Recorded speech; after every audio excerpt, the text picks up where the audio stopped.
Jarrett Martin here. Coach, if you could just start us off with an opening statement on today's win, and then you guys know you can just jump right into your questions. Keep it all positive. It was a great victory. It was a great victory. It was 6 wins. We're a winning football program this year in 2023. I believe that's 4 in a row. I don't know if that's ever, I don't know when you start looking at the history books. Stone, I don't know. Third time ever. Huh? Third time ever. Third time in program history to be able to do that, and it was on the shoulders of these cats who just played their last game in Meade, unless the gods are willing to go ahead and give us a home game in the playoffs after we go down and take care of business at Towson. Wasn't thrilled about all the way we executed in the game, but I am thrilled with the, tough games are rewarding. I mean, everybody's not happy in terms of, the level of play and some of the things we did that really tried to keep us from winning, but still same thing, we stayed in it. There wasn't a doubt in my mind, and we ended up getting the ball back, and we ran it right down the field, and these cats are responsible, and defense made a huge stop at the end to make it happen. So it's never easy to win football games, and we won one today.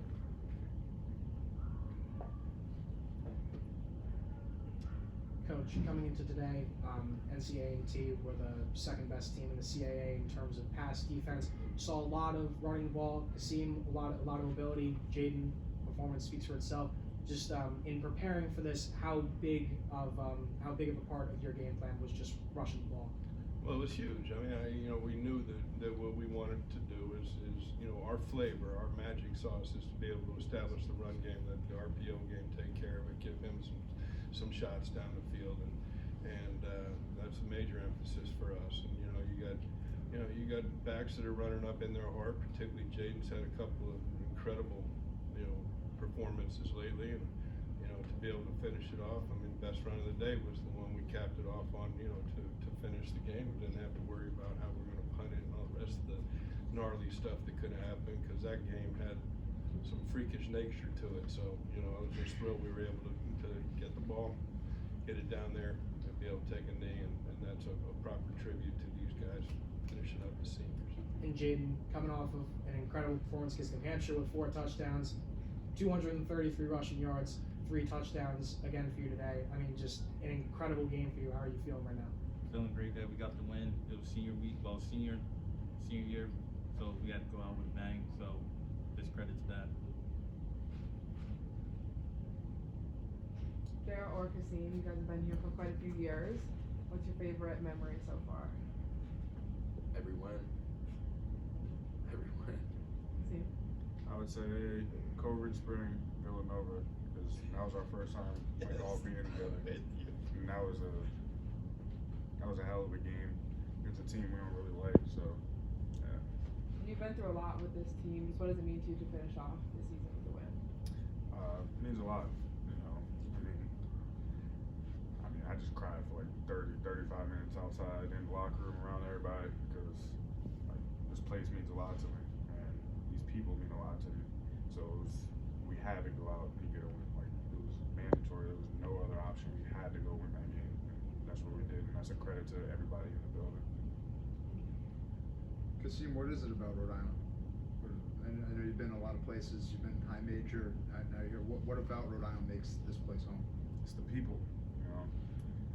Everybody always talks about how everybody knows each other in Rhode Island, and you can feel that closeness.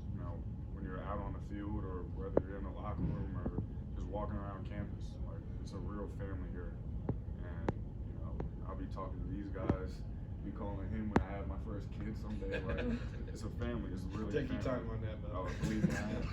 And it's really a family, so that's what your eyes. And Coach, you've been with these players for quite a bit too. What do they mean to you? Well, they mean everything. I think you just got me going. I mean, it's 10 years, and I've been where A&T has been. I've been that walk. I felt for them at the end of the ball game, but they're a pretty good football team. But I've been through the walk, and we built foundations, and then I guess the blessing of COVID, which was no way anybody could ever say there's a blessing. We had opportunity to get a new quarterback in here, be able to get a little preparation. We went out, did some special things in the spring. We haven't turned back since. I think there's still goals that we might not have achieved, but I think these kids came here to do and why they came here, and be able to play together as a team and have, you know, the experience they had is extremely rewarding. And, you know, and it's not just the guys that have been here for all 4 or 5 years. It's guys that have come in, you know, like Jaden. I mean, that dude come in for 1 year. I'm just sick that we don't have him for more. It was the same with Marcus last year, because they are, you know, they are true brothers of their teammates, and they're true Rhode Island Rams. So, but this group has been extremely special, and the results were very hard earned. Now what we have to do is make a decision as a university and a football program. You know, where do we want to take it, and how much do we want to invest in it? Because we still need some help to get where we need to get to. We're going to go get this 7th win, but we got to get to 8 and 9 and 10. We've got to be able to establish that at some point in time. Who knows what happens? You know, I really don't. I'm just praying that we can have a good week of practice, be able to hang with these guys for 1 more week, to be able to go down and play good, solid football without some of the mistakes we did today, get a W, and then be able to get the nod from the NCAA to be able to go play somebody else with these guys, because they deserve it, and I'd like to see them play over and over and over again. And in making those decisions with the NCAA, do you think that the past year should kind of be some sort of, like, all that they've been through and all that they've built, should that be kind of part of the decision? I would certainly hope so. You know, I think at some point in time, you hope someone's over and saying, man, these dudes been getting kicked in the teeth over and over again. It's time to give them a little bit of reward, give them an opportunity to go compete. You know, I felt it was important for us to make a statement today, and that wasn't fair to A&T, you know, or these guys. We went out and won a very tough football game. We're a tough-minded group, and I think we can line up with anybody in the country, and we will compete to the very last second, and, you know, we'll have an opportunity to win. Jarrett, it was a slow burn for the defense today. It seemed that you guys were able to hold A&T at bay, and then a penalty that would give them another chance. And it was a cycle that seemed to continue to repeat quarter through quarter through quarter, up until the 4th. When you guys finally were able to get that massive stop and get that strip sack and regain possession, what was the feeling like as a defensive unit for you guys?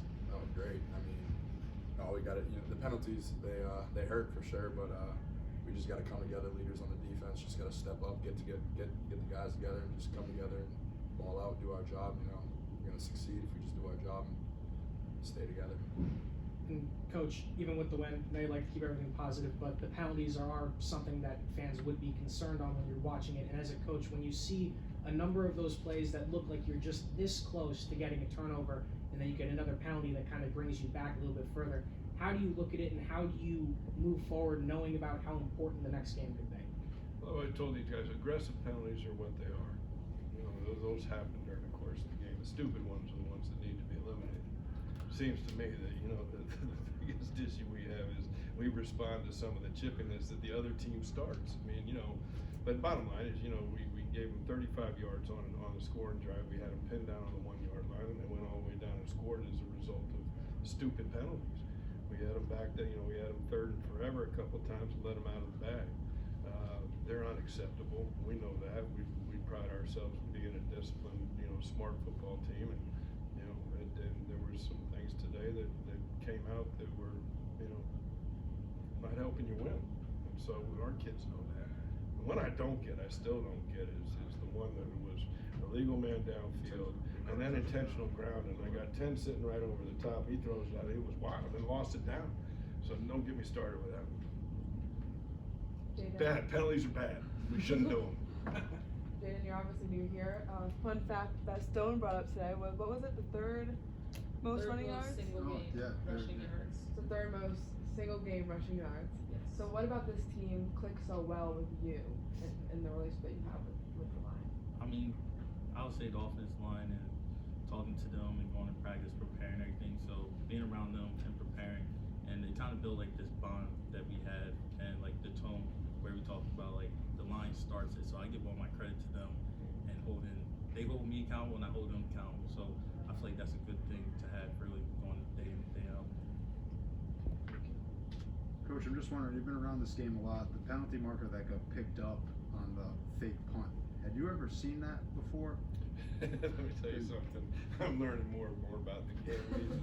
Year 40, whatever, and I saw that. I'm going, damn, they got a first down on that thing because of the PI. And you know, there's a rule that I guess went in a couple years ago, and I swear I didn't know it. that if it's deceptive, then they're gonna pick it, they're gonna say it's an incomplete pass, thank God. But, you know, I mean, I don't know, I gotta go to ref school. I mean, they offer an opportunity to go to ref school every summer, and I'm gonna go figure this thing out. It's embarrassing to think, but I don't know how it rolls after 92 years. 2 years.